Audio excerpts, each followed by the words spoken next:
Hello, Rainey. G'day, Lolly. How are you doing today? Bloody fantastic. Well, I'm good, and I have a story that's probably going to make you feel not so fantastic today. Yep, that's what happens around here in these crime and scandals. Yes, and today is just exactly that. A bit of crime, a bit of scandal, and a bit of what the actual fuckery.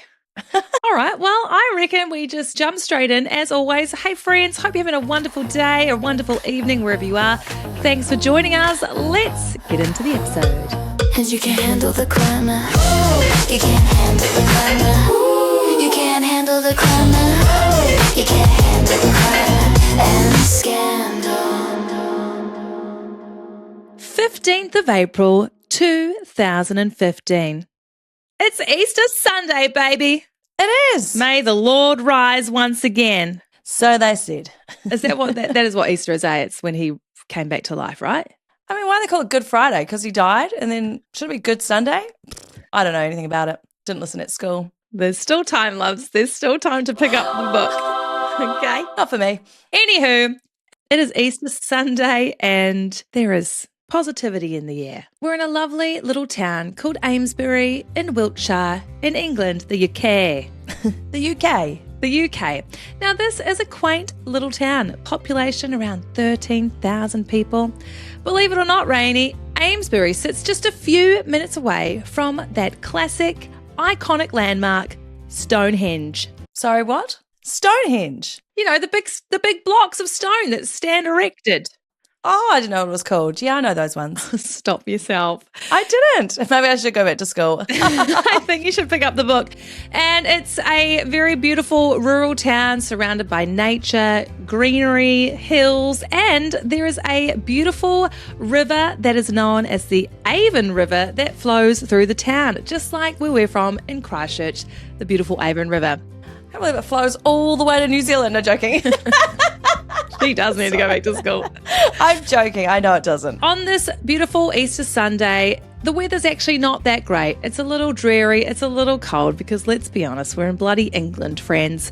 But on this day, Emile Cilliers is getting ready to go skydiving. Now, for most people, skydiving would be pretty up there on the list of things. Let's not do it. There are obviously your adrenaline junkies that absolutely thrive.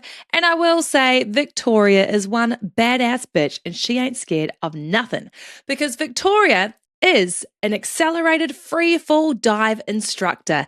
And this badass bitch has 2,500 plus skydives under her belt. Wow. That's a lot. That is too many. How do you do that many in your lifetime? I don't know, but there's definitely room for something to go wrong in those 2,000 jumps. Well, that is true. But for Victoria, as mentioned, she's a skydive instructor. And if there is anyone that knows how to navigate the skies, it's Victoria. She is renowned for being able to chase people through the sky, inexperienced skydivers that are having trouble, and she will like superwoman her way down there and she'll get them in the right position and help them, I guess, pull their chutes if they're freaking out. So she knows her way around a cloud. She's a sky runner. She's a sky runner. So this day, the weather isn't great.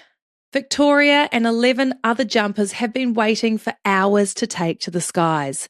So they've made a little change in plans. This skydive was actually supposed to happen the week prior, but again, bad weather, and now they've all come back to go again, and they just really want to jump out of a plane because they're all mental. So they decide to do what's called a hop and pop.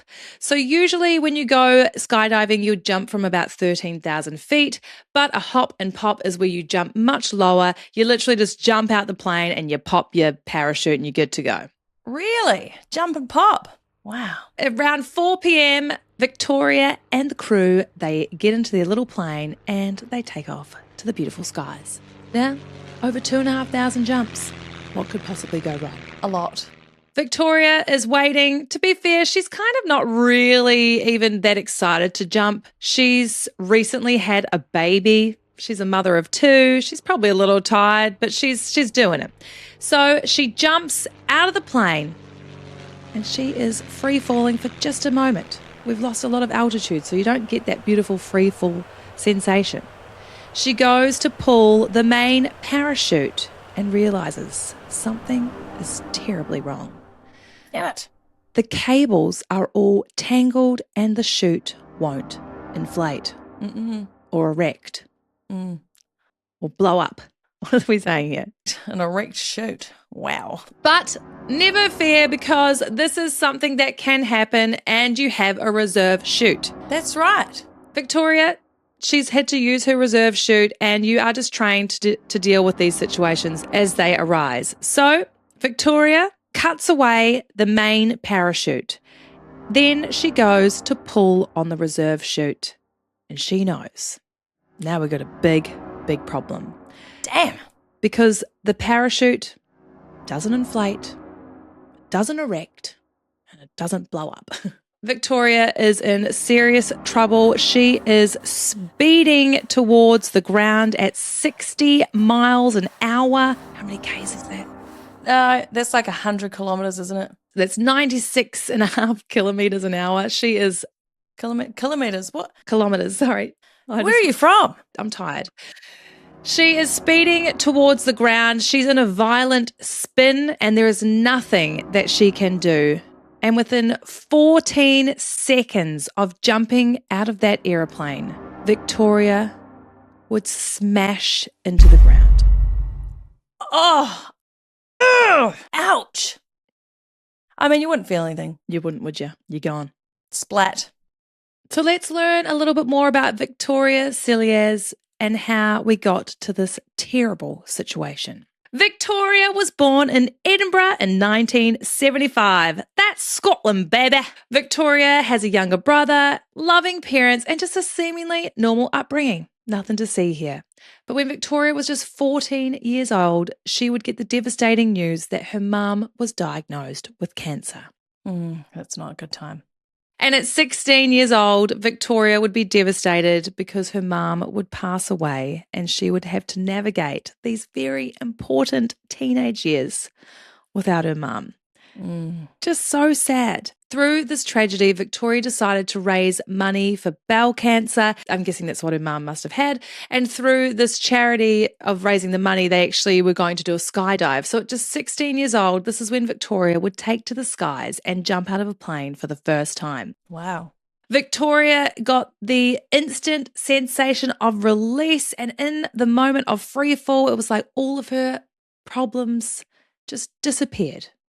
Flew away into the skies, and she became hooked. And this is where her love for skydiving began. It was this outlet, this release from the grief that she was experiencing. And she went on to do many, many jumps, and eventually she became an accelerated free fall instructor. Victoria was also in the army. At one point, she was a captain. Wow. She was just a badass. She really was. Yeah. And when you look at Victoria, she just looks like kind of like our mum. Oh. You know, she's this sweet little petite lady, but she had no fear and she just really was a badass bitch. So life was just lifing. As she got older, she did get married. Her husband did cheat on her, so they separated. They didn't have any kids. She left the army. She was doing her dive instructor work, and she was also working as a physio. And it was at this physio clinic she would meet the man of her dreams. One day, a client came in. His name is Emile. He's got a little knee injury from a ski accident, and he's coming to see Victoria to get a little work done. Get a little rub down of the knee, guys, of the knee. Sorry. Get your mind out of the gutter, loves.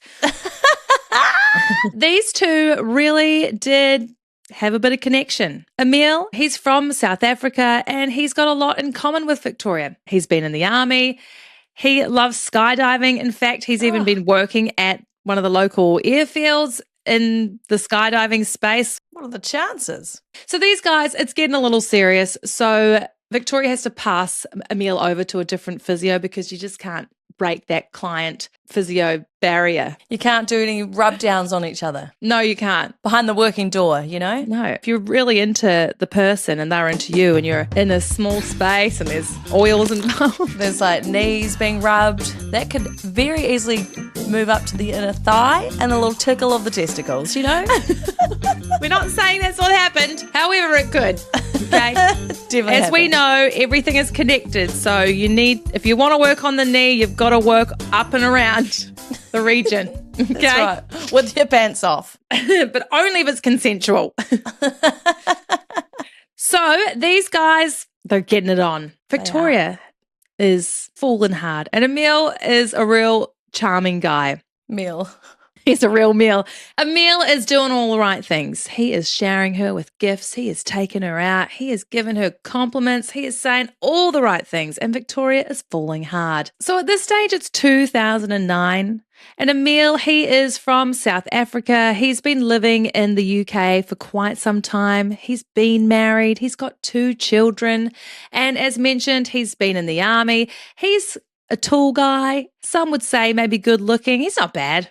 I mean, I wouldn't say a meal's a meal. What about a tasty snack? I would just say a snack. Hey, some crackers and cheese. If you're really hungry and you need to eat, you would eat it. He's a carrot and hummus, You kind of like, don't really like it, but then when you taste it, you're like, actually, this is pretty good. Yeah, exactly. You'd much rather like chips and aioli or a slider, but it's obviously the healthier choice. I don't know if this is the healthier choice, but I mean, we're really rambling here. But Emile, he's athletic, he's charming, charismatic. Victoria doesn't mind that he's been married. She would eventually go on to meet his 2 children. She would meet the ex-wife, and they got on pretty well. The ex-wife's name is Carly. She wanted to kind of do a little scansy, see if she was going to be okay to be around the children. Obviously very important. Fair enough. Carly gave her the okay. Victoria's a lovely gal. And Emile and Victoria would eventually get married themselves. 2011, things moved fast. These guys were married not even 2 years later, and Victoria really felt like she was finally getting her happy ending. She'd been married previously before, cheated on, terrible time, but this was her second chance at marriage and love. However, cracks began to form pretty quickly. They always do, It started when Emile's reveal that he was in a little financial trouble, Rainey. Oh, did he keep that a secret, did he? Yes, he actually was in debt by quite a lot of money, and he asked his new wife if she would help him out. Victoria, being the lovely, committed wife, was more than happy to help out her new hubby. So she would give him some money to pay off his debts. That's kind. Also, at the time, they were living in a new house that Victoria had purchased with some inheritance money. So Emile's doing quite well. He's also still in the army, and Victoria's working as a physio. So I would say that Victoria's more of the breadwinner at this stage. But after Victoria had given Emile the money to pay off his debts, she couldn't help but notice that money would continue to disappear. Oh, sure what? That happens to my bank account, just disappears. So the Botox clinic, loves. And this was strange. She would ask Emile. At first, he would admit, yes, he was using it for some of his hobbies. He loved photography. He played cricket, liked to ski. But then bigger chunks of money was going missing. At one point, $6,000 just disappeared. So again, she's confronting Emile, and he says, look, hang on, wait, South African. It's a terrible accent. Look, let me talk to you, my man, my lady. Yes, that's it. Oh, you do that well. I don't know. Oh, no. Oh, it's gone. No, it's gone. Listen, channel. I want to talk to you. No, fuck that. Okay, I can't. It's too. You just can't do that accent. It's just not an easy one to do. So Emile would say, look, honey, obviously we've been hacked. Oh, yeah. Victoria would just believe her husband. She didn't want to push any buttons. Emile had a really great way of shutting down these arguments, putting the blame back onto Victoria, and Victoria was quite submissive with Emile, so she would just let it go. No. Then something quite problematic would happen. One day, Victoria was with Emile's ex-wife, Carly, and she let it slip that Emile had in fact been married before and also had another 2 children. What? I mean, listen, pal, you can't be lying about kids now. What the hell? So this was quite devastating for Victoria. She had just learnt that Emile has another family that she knows nothing about. That's a lot. Now, this family was from back in South Africa, and Emile was very young. He was 17 years old at the time when he met his girlfriend, Nicoline. And Nicoline was just 13 years old. You piece of garbage. Ooh. 17 though, isn't it? Teenagers. I know, but Was she nearly 14? At least he wasn't 24, eh, Lolly?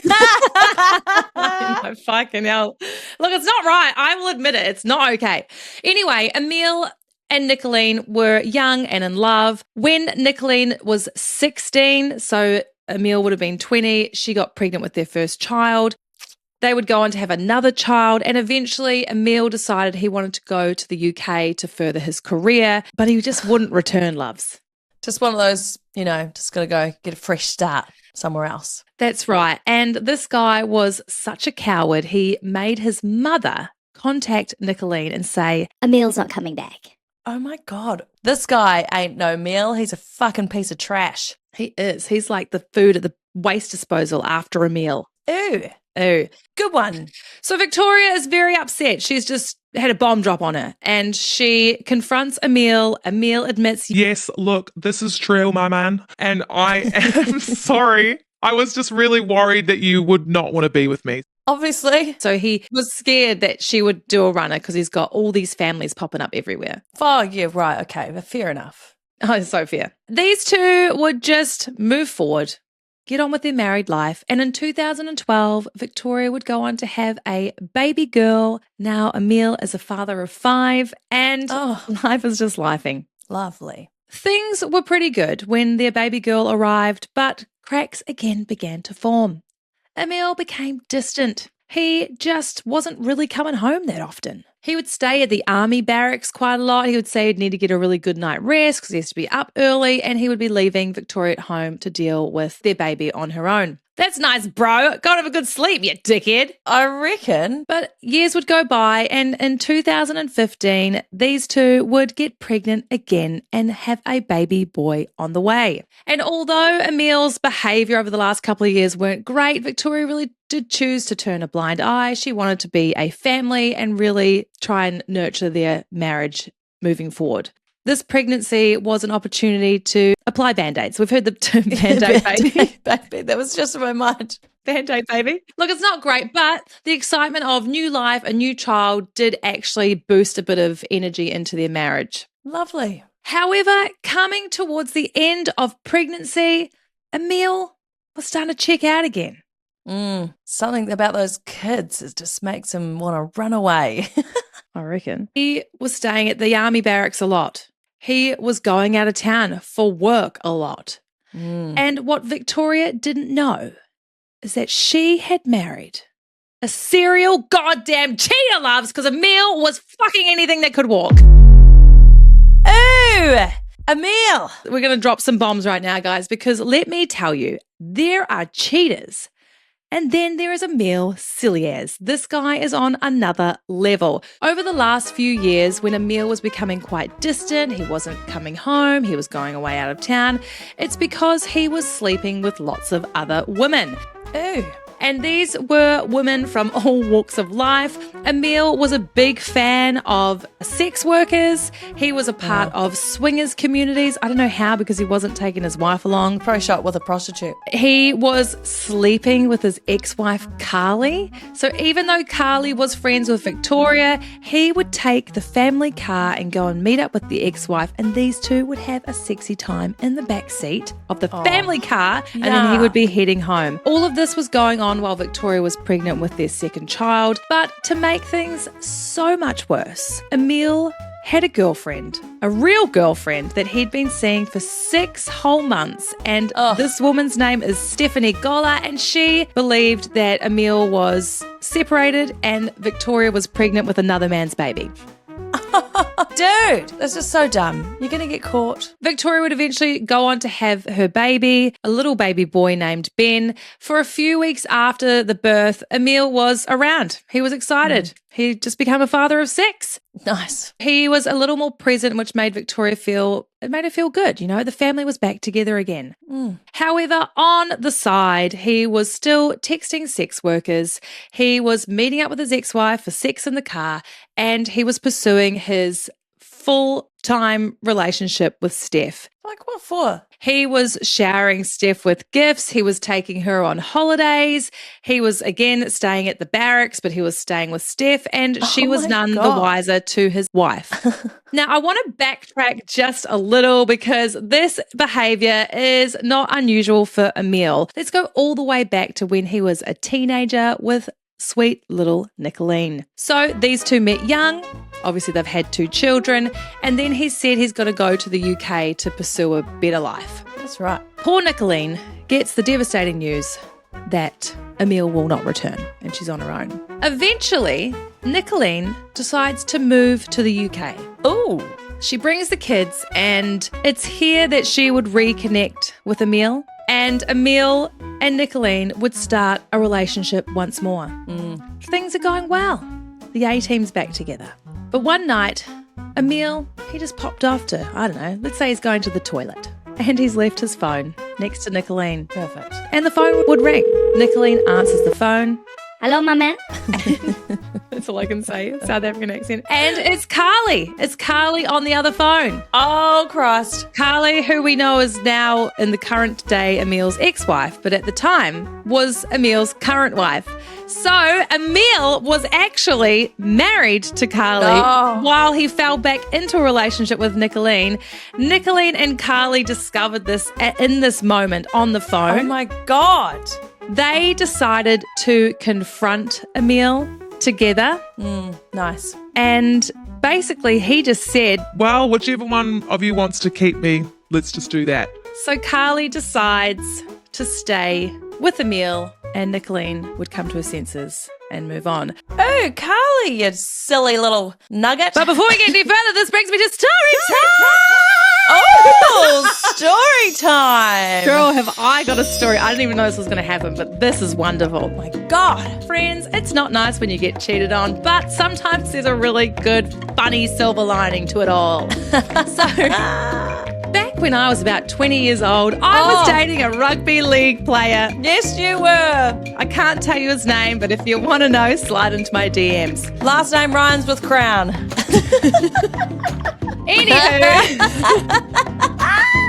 So anyway, in a relationship with this guy, I don't know, it's only been a few months, but it's cool. He's a bit weird, but whatever. Aren't they all? I go away for New Year's. I go to this beautiful house with all these friends and a bunch of other people I don't know. And there's this gorgeous gal. She is so stunning, vibrant ball of energy. She's like sunshine. So remember this. Her and I, we get a chat and, there's drinks flowing. We're having a great time. And I'm talking about my boyfriend, and actually she's talking about her boyfriend. So, oh God. And then all of a sudden, a big bloody bomb drops because it turns out, friends, that her and I had the exact same fucking boyfriend. You dog. And we weren't mad at each other because, to be honest, I didn't really like this guy. It wasn't like I could see a future, and I think she was kind of the same. So we decided it would be a wonderful thing to take a little selfie and text it to his phone. Nice. So we did that, we had the best New Year's ever, and then we obviously had to confront him over the following days and dump his ass. To this day, I'm still friends with this girl on Facebook. She's wonderful. She's married with kids. So that is my story time. Back to Emile. Oh. So Carly's made her choice. Emile is happy with that. He would go on and stay married with Carly. They would have their children, and then they would break up and he would go and start his relationship with Victoria. Emile is a serial cheater, but not just like a little cheating here and there. He was having these double lives, double, triple lives. Fully committed. That's right. Out of control. And when Victoria was in labour, he's messaging his girlfriend Steph. He's also hiring sex workers and booking sex workers just after birth. It's just not right. Disgusting. So baby Ben would reach 5 weeks old. And this is when Emile would come to Victoria with a lovely surprise. He had purchased 2 skydives for himself and Victoria to go out and have a lovely skydiving date. Delightful. Victoria was actually quite shocked. She was really happy. He was making an effort. Maybe this was going to be a really good thing. They both love skydiving and they could do this thing together and have a wonderful day out. However, let's just remember that Victoria is 5 weeks postpartum, bro. Can't even to get down to the supermarket at 5 weeks. And you want your missus to jump out of an aeroplane? I know. Are you mentally unwell? He is. Yes, something's wrong with you. She's probably feeling all squishy and not together. Oh my She's going God. to jump out of a plane. She doesn't really want to do it, but she thinks, oh, he's made an effort, so I better do it. She just want to go to sleep. So the original date was set for the 5th of April, but the jump would be called off. The following week, April 15th, 2015, the jump is finally going to happen. The childcare that they had planned for the original jump couldn't be moved, so unfortunately Emile couldn't do the jump. So instead, he was going to come along with the kids and they were going to watch Mama Bear jump out of the airplane. Right. Obviously, Victoria's like, well, this wasn't really part of the plan, but okay, fine, let's just do it. So they're there watching. Oh my God. The plane takes off. They get to their 4,000-foot altitude. Victoria jumps out of the plane.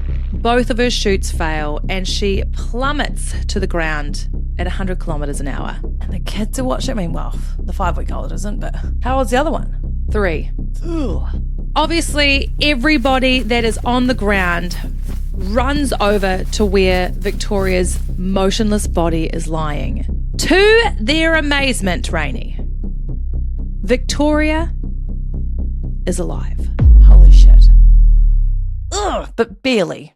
Barely alive? She is conscious and she is moving her fingers and her toes. Wow. Oh my God. Was she wearing a helmet? That's why you must always wear a helmet, friends. Skydive responsibly. Do you wear a helmet when you skydive? I think you do. Oh, I think you do, but I don't know if it's going to save your lives. But before we get any further, we just need to break down what just happened and how the actual F Victoria is still alive. So let's head to Fun Facts of the Crime! Fun facts of the crime. Victoria had just free fallen from 4,000 feet and survived. That is 1,220 meters. Let's just put that into perspective. The tallest building in the world is the Burj Khalifa in Dubai. That is, Yes, it is. 2,717 feet, otherwise 828 meters. So Victoria has fallen another 50% more than that. Could you imagine jumping from the top of that building and surviving? I've seen the building. I reckon I could fall down 3 steps and die. This woman is incredible. Now, skydiving fatalities are very rare. 0.27% chance, in fact, of dying. That is 1 out of 370,000 jumps that someone will die. Wow. And this is mainly due to human error. Not pulling the chute in time, freaking out, something going wrong. Usually a main chute malfunction will happen 1 in 1,000. However, the reserve chute will obviously be there. You can use that to deploy. And there has never been in the history of time where both chutes have malfunctioned because of a mechanical issue. So back to Victoria. She is alive and conscious and attempting to move her fingers and toes. Unbelievable. Everybody that rushed to the scene was so sure that there was no chance that she was going to be alive. They even brought a body bag with them to put her inside and cover her up. But this is an absolute miracle. A helicopter and paramedics are on the way, and it wouldn't take long for Victoria to be scooped up, put into that helicopter, and taken to hospital. Shit. Now, the people on the ground, the people at this airfield are beginning to look at her chute. Things are looking a little strange. One of the people that is first on the scene is Mark Bayada. Apologies, Mark, if that's not how you say your last name. He is the chief instructor at the airfield, and he has been a part of thousands and thousands of jumps. He has been working in the parachute skydiving space since the 90s. And when he's looking at Victoria's chute, he's thinking, What the bloody fuck is this? Something's not right. Nice. That was good. he can see that all of her cables are all tangled and in a big messy bunch, which is something that you wouldn't typically see. However, she has been spinning out of control, so maybe that's something that's gone on. He begins to look at her reserve chute, and this is when he notices something that would make his heart sink. 2 of the links, or they're also known as slinks, which connect the canopy, had been taken away. So there was no way that that chute was ever going to work. Yeah, right. So in this moment, Mark knew that this had been tampered with and something was seriously wrong. That's just terrible. A couple of factors that really helped Victoria survive the fall. Obviously, they have flown only to 4,000 feet. If they'd flown all the way to 13,000 feet, see you later, lady. Absolutely no way. When she was going in a spin coming down through the air, she's actually done this intentionally to slow herself down because she is a badass bitch and she knows what to do in these moments. So she did slow herself down. However, she was traveling at 60 miles an hour, 100 Ks an hour. It's just very fast. She would land in a freshly plowed field. There had been a lot of rain over the previous day, so it was quite muddy and sludgy. And she just narrowly missed a concrete path by like a few meters. Ugh. I was actually going to say, did she land in a pile of mud? Because, yeah, it had to be soft. That's insane. But still, I don't actually understand. No. Victoria is rushed to hospital and she has some pretty severe injuries. Victoria has broken her back. She's broken her pelvis. She has completely obliterated her rib cage fully on one side. Wow. And she has bleeding in the lungs. Oh. However, apart from obviously these pretty terrible injuries, Victoria is going to make a full recovery. She is conscious. She is well. She's got no brain damage or anything wrong with her ability to talk and recollect what's happened, and she is going to be okay. Unbelievable. She is a badass bitch. Obviously, the police are called in to assess the situation. Now, the people at the airfield have explained that something doesn't look right with the parachute. They also explained the likelihood of both chutes malfunctioning is pretty much impossible. I mean, it could happen, but really the chances are pretty slim. They would take Victoria's parachute away to be examined. Now, this was examined 16 times by 10 other experts, and it was established that there was absolutely no way that this was a faulty double chute, and it had definitely been tampered with. The police decide to bring Emile in to have a little chat. Now, while Victoria is in hospital, Emile is being interrogated. Now, this guy, if you haven't figured it out, he's a bit of a cock, all right? He's a real cockhead, our Emile. He's pretty smug in the interrogation room. He's not really given away too much, hands folded, not a lot of emotion or concern for his wife. But as time would go on, he would start to reveal a few issues in the marriage. One of the first things he decides to tell investigators is that the marriage had some problems because his wife just didn't really have a high sex drive. I knew you were going there. He had a very high sex drive and Victoria would only have sex twice a week, so it was a bit of a problem and he didn't really see himself in the marriage long term. Oh, all right, dickhead. He also would disclose that he has a girlfriend. He would disclose he'd been cheating on his wife, but again, it's because he's got a very high sex drive. He would also mention to investigators that he did take Victoria's chute into the bathroom. You see, their daughter needed to go to the toilet, so he decided to take the parachute into the bathroom instead of leaving it out there unassisted. But he didn't do anything. All he did was take his daughter to the bathroom and then came back. The police are thinking that this guy is perhaps a little dodgy. There's clear motive going on here. They decide to go and have a chat to Victoria. Victoria has spent a couple of weeks in hospital at this point. They come in to explain the situation. They tell her that her chute has been tampered with and that they believe it was her husband, Emile Cilliers. She can't believe it. She is in absolute disbelief. They would disclose the cheating, the girlfriends, the sex workers. They have found all of this information and poor Victoria's whole world is just being flipped upside down. Oh my God, so they've had to go in and tell her. Oh, yes, they've got to go and tell her. Poor girl. But she doesn't believe it. She's thinking cheating is one thing, but murder is something so serious, and she just can't see that this is possible. Before they leave, they ask her, is there anything else that's happened? Anything that's strange in the last few weeks, months, years? She's like, well, now that you mention it, 6 days prior to her skydiving accident, Emile stayed at the army barracks. He had to get up early. He didn't have time for the newborn. Carry on. He needed to sleep well. So Victoria's home alone, managing a 4-week-old and a 3-year-old. Like, fuck you, Emile. She goes to sleep, and when she wakes up in the morning, she can smell gas. It's very strange. The whole house stinks of gas. No. She's in a panic. The kids are home. No. She rushes down. She opens the cupboard underneath the sink and she can see that the gas pipe has been loosened. The valve has been opened and the house has been filling with gas. Oh my God. She also notices that there's blood on the valve, like someone's cut themselves doing it. She calls Emile and says, hey, the house smells like gas. Emile tells her, Well, why don't you turn the stove on?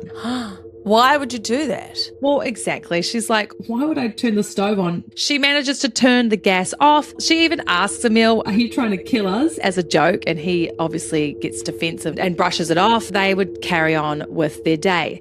Now, the police are thinking, Gotcha, motherfucker. they would go to the house to do a little examination of the gas pipe. They still see the blood is on this valve. They take it away for testing and it comes back to be confirmed that it's Emile's blood. Ew. So this extra piece of information was all they needed to arrest and charge Emile with 2 counts of attempted murder.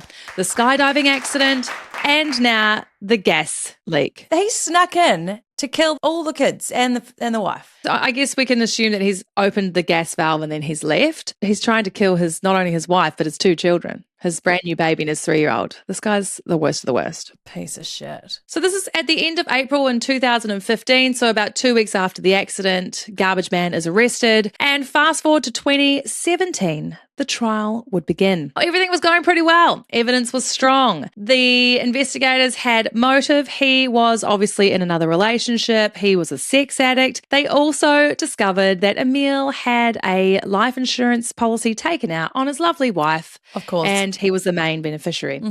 It was also revealed that when Victoria was recovering in hospital, he was texting and booking sex workers. Ew. One of these messages was asking if they could do bareback for £100. And then another message to another prostitute was asking if he could film it. It was for £50, but she said £60. And then he didn't go ahead because he's a tight ass and a loser. Bareback. What's bareback? I don't know. It's a doggy. What is bareback position? Bareback position? Or is Clearly we don't do that. Or is it a position what does that mean? Okay, are you ready? Fun facts of the crime! Bareback is a physical sexual activity, especially sexual penetration, without the use of a condom.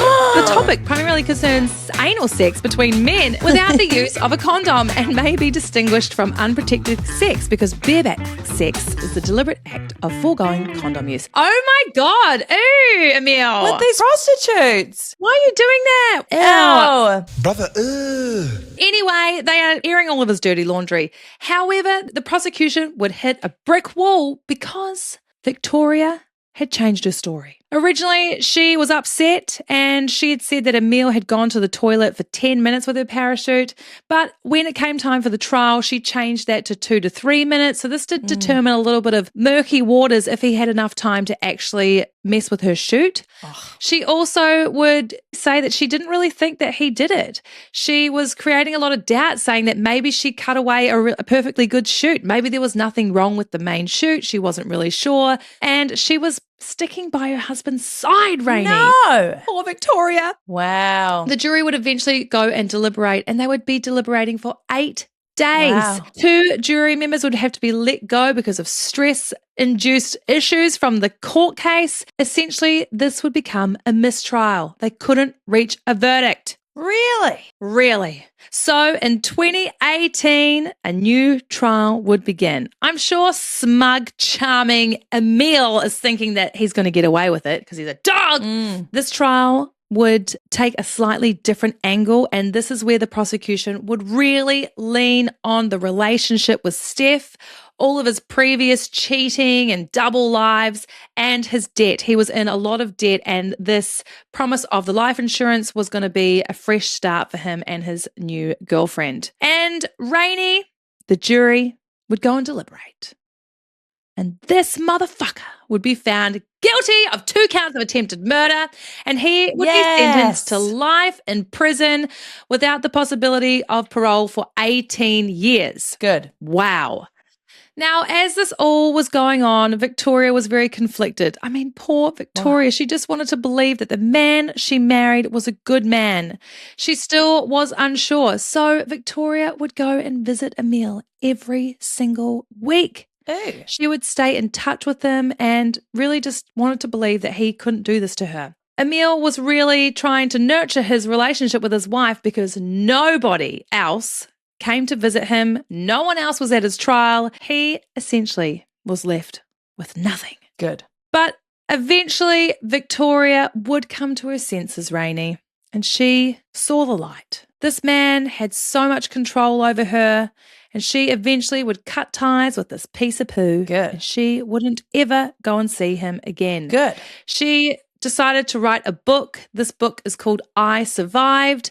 I married a charming man and he tried to kill me. And it was through the process of writing the book that she really realized that he was actually trying to kill her. It was the process of writing everything out and reading it back. It was a real light bulb moment like, oh yeah, he did do that. He definitely did that. Victoria made a full recovery. Amazing. Completely fine, walks fine. She would go on to do one more jump, one more skydive because she didn't want that to be the defining moment, the last jump that she ever did. She'd be nervous.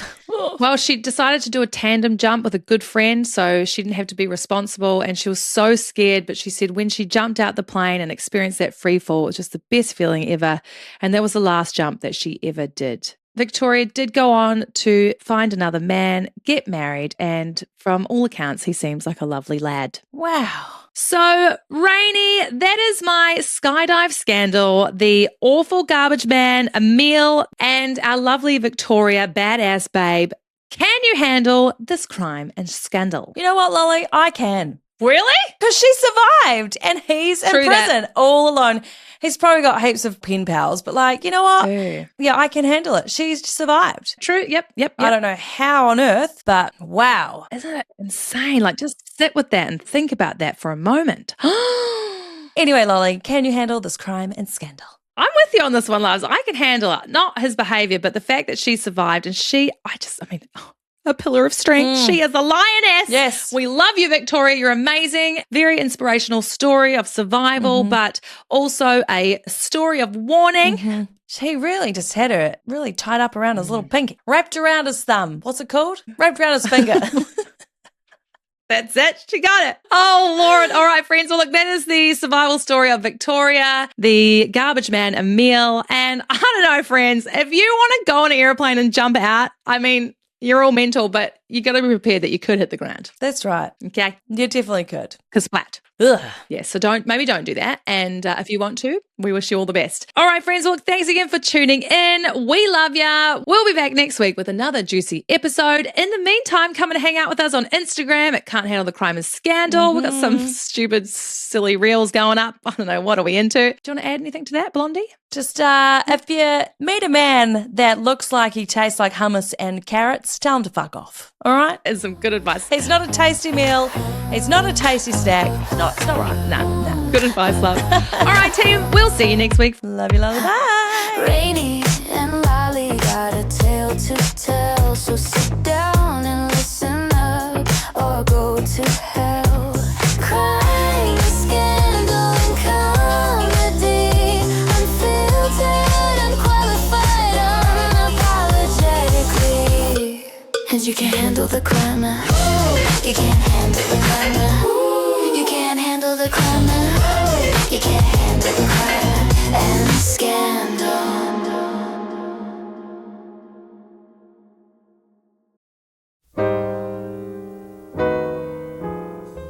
Hang on, I just need to quickly tell Winter to get the cat. Oh no, maybe he's all right. Is your pussy at the door again? I just heard my pussy meow. Oh, wow. Can you do a Scottish accent? Come on, give it to me. Channel it. Top of the day to you, love. That's Hang Irish. on. Hang on. I wouldn't even What, know. Scottish, yeah. Hello, yeah. Ooh, I'm Scottish. I love it. Hello there, love. Hello. Yeah. Yeah. Oh, wait. Top of the morning My to name you. is, what is it? No, that's not Fat it either. Bastard. Fat bastard. And by the time she was 16, her poor mum would pass away and she would be left with no mum, obviously. Fucking, I was Sorry, Mark, that wasn't me laughing. Trouble for laughing today. Did you? You can see this. I know, that's he has been married with 2 children, but he really, I don't even know what to say about this fuckwit. Back when I was about 20 years old, I was dating what's it called? What sport was it? I was dating a rugby league player. I can't tell you his name, but if you want to know, slide into my DMs. He's definitely got chlamydia. Back to Emile. Oh, you've got another story time, but remember that time Which one? Oh my God, which one? when you got someone's G-string caught in your foot when you hopped in bed? Oh my God, I almost spat out my coffee.